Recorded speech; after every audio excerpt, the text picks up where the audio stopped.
Well, hey everyone, this is Scott, and we have Nathan with us as always, and we are talking about this book called The Other Half of Church by Jim Wilder and Michael Hendricks.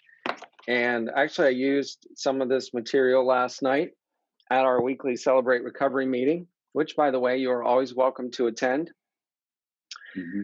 And we'd love to have you. We meet at in the chapel at Christ Community Church at 7:00. But in the meantime, we are going to keep working our way through the other half of church. And today we're looking at chapter 5, which is called Group Identity. What kind of people are we? And so to this point, we have looked at 2 of the 4 factors that the authors talk about in this book: true joy and hesed. Joy again, let me just take a step back for a moment. We hope you pick up this, so we won't review it in too much detail, but we hope that our conversation is motivating enough to you that you might go and pick up this book. So with that said, the 4 factors are true joy, which is found through connection and relationship; hesed love, which we find in our communities, and that's based on our attachments, our relationships with each other. What we're going to look at today, the group identity, and then finally a culture of correction, which we'll look at in our next session. Mm-hmm. So Nathan, let me throw it over to you. Did anything in particular stand out to you about chapter 5 on group identity? Yeah, we were just talking earlier, and I think the biggest contrast is actually the chapter itself on group identity is challenging our very common American mindset, which is, what is my individual identity? I'm searching for my individual identity. I'm searching for answers. And in reality, we cannot separate ourselves from actually the group identity that in fact shapes us. In fact, I was just looking at this formula that, the Enlightenment period gave us, which is transformation equals the amount of good choices plus the willpower or whatever kind of power we're stemming from, and truth. Meaning we want our transformation to be individualistic. But this chapter is really saying and laying down the foundation that actually your brain is formed in a group. I mean, I think that's what we've even talked about when we're talking about 12-step groups, right? Because the formation and the overcoming of addictions, overcoming of even hurts, it is based on being in a group, even though we really don't want it to be. I mean, let's face it, I don't know if you have an awesome CR meme there, but when you're trying to do it on your own, right? It doesn't really work. No, it doesn't. It doesn't work well at all. And the reason is because God designed our brains in such a way that we find meaning and power, really, and influence in the context of the group that we're hanging around with. And so he asked questions, the authors asked questions like, well, okay, if that's true, what kind of people are we?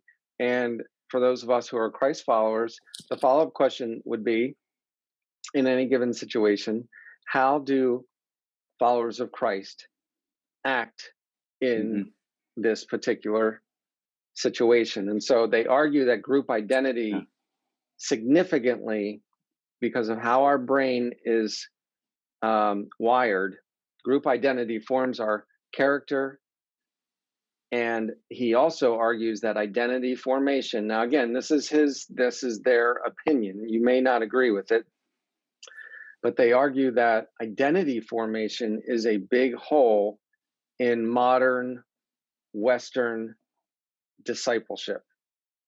Right.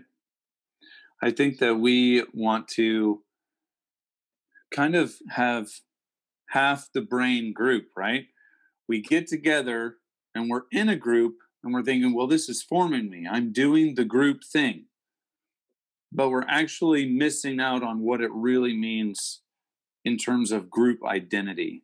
We're not talking about several people getting together and they're just reading scriptures and then you go away and you're hoping that individualistically that scripture is changing you. In fact, I mean, he says group identity has the power to change character because it operates in the fast track on the right spot in the brain.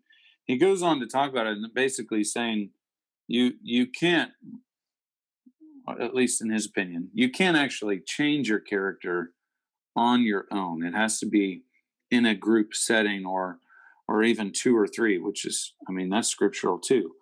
Because I think we would like to say, oh, I'm going to grow my patience level.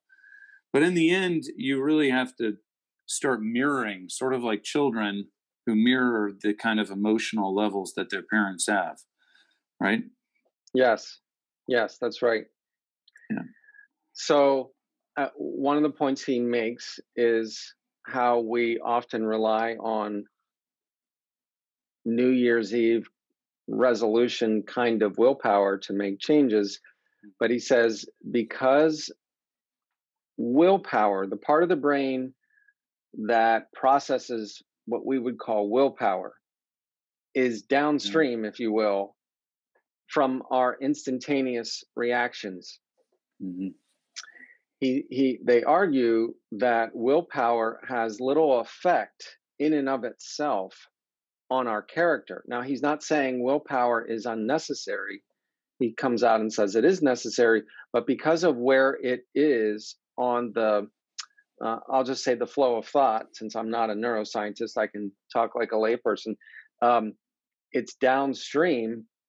They argue that willpower in and of itself has little effect on our character, but group identity shows up and relationship shows up very early in the neurological flow of thought in our brain. And so our group identity is so important in shaping our actions because it happens first, so to speak, and then later comes willpower. Now the two will feed off of each other, mm-hmm.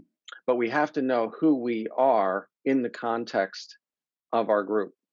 Mm-hmm. So it's a great chapter, very, very challenging, very encouraging. Mm-hmm.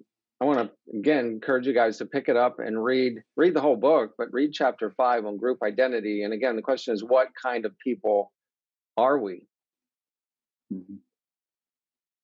Yeah, I think it speaks to even our CR culture when we say off, I'm a grateful follower of Jesus. I struggle with ... And when we're reading off the principles, when we're reading off the 12 steps, those are, especially when we are listening and repeating back certain things, we are literally forming the context of our group identity using statements like that.